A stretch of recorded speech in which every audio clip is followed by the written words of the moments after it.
C'est sur un bateau que le mariage entre le MoDem et les Républicains pour les élections régionales a été officialisé aujourd'hui à Lyon. Laurent Wauquiez et Patrick Mignola ont expliqué s'être finalement retrouvés sur l'essentiel. Je pense que les électrices et les électeurs, ils détestent une chose, c'est qu'on se mette des claques quand on n'a pas à s'en mettre et qu'on leur parle de politique nationale quand il s'agit de politique régionale. Alors, on fait ce pari-là. Est-ce qu'on peut leur redonner confiance? Est-ce qu'on peut réenchanter un peu la politique en se disant, bah oui, des personnes différentes sont capables de se retrouver pour vous? Laurent Wauquiez a annoncé le lancement officiel de sa campagne pour le 30 août. Quand est-ce qu'on va connaître ces listes et où est-ce que vous partez? Alors, pour être très précis, septembre, on connaîtra les têtes de liste, octobre, l'ensemble des listes, et c'est à ce moment-là que je vous répondrai. Où est-ce qu'on en est de la négociation par rapport aux places de chacun sur ces listes? Précisément, on a le temps de le dérouler. Ça n'a pas été une négociation de place, ça a été une négociation sur le fond. Ça ne veut pas dire qu'on ne discutera pas des places, parce que c'est important, il faut que tout le monde s'y retrouve, mais on a le temps pour ça. En tout cas, au MoDem, des voix s'élèvent pour dénoncer le mariage et, je cite, une vente à la découpe du centre. C'est beaucoup de déception dans le sens où Patrick Mignola est arrivé derrière lui à avoir toute une équipe, des adhérents, des sympathisants enthousiastes. On travaillait depuis 3 mois sur un projet qui est intéressant, un petit peu bête, que le centre n'ait pas la possibilité de s'exprimer à l'occasion de cette élection. Bonjour, comment ça se passe ce matin? Ça passe bien, ça va, toujours.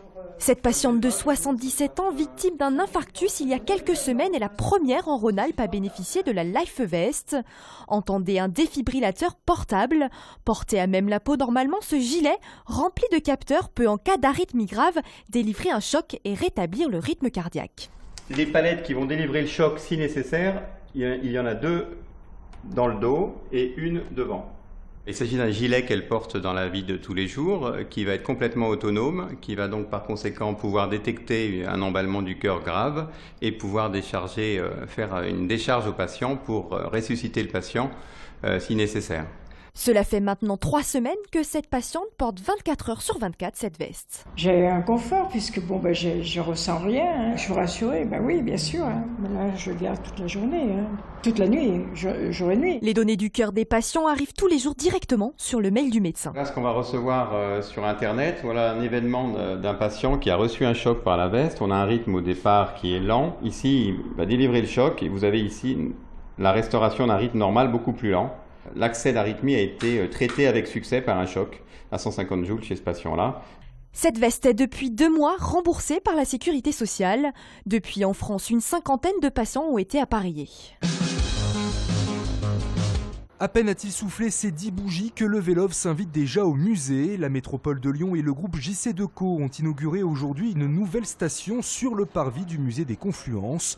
Pouvant accueillir jusqu'à 20 vélos, c'est la 348e que compte l'agglomération. Le service Vélov compte aujourd'hui 61 000 abonnés. Nous sommes sur une zone qui est en chantier et donc on voit bien que la terre à nu a permis à l'ambroisie de se développer. Il n'y a pas de concurrence et donc elle aime bien ça. Alerte à l'ambroisie, cette plante qui provoque de graves allergies doit être arrachée en ce moment avant sa floraison qui va commencer mi-août.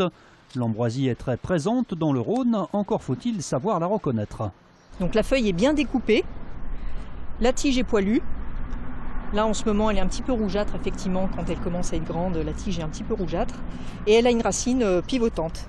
Il y a 10 à 12% de la population qui est allergique dans notre région, ce qui fait pour le périmètre du Grand Lyon entre 120 et 150 000 personnes qui sont allergiques. Donc c'est un véritable problème de santé publique. En 2011, l'ambroisie a coûté à l'assurance maladie entre 15 et 20 millions d'euros. Profitant du réchauffement, l'ambroisie gagne aussi désormais en altitude. Il est donc important de la signaler pour mieux l'éliminer.